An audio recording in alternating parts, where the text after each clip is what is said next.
I wasn't here 3 years ago when tragedy struck this town. And I know it's not my place to mourn the lives that were lost because I didn't know them. But it doesn't mean that I don't think about them every day. David danced before the Lord with all his might, leaping and dancing before the Lord, celebrating his love of God and celebrating his love of life. With what? With dancing. That's all we're doing here.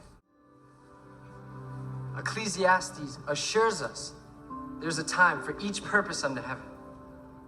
There's a time to weep. There's a time to mourn. And there is a time to dance.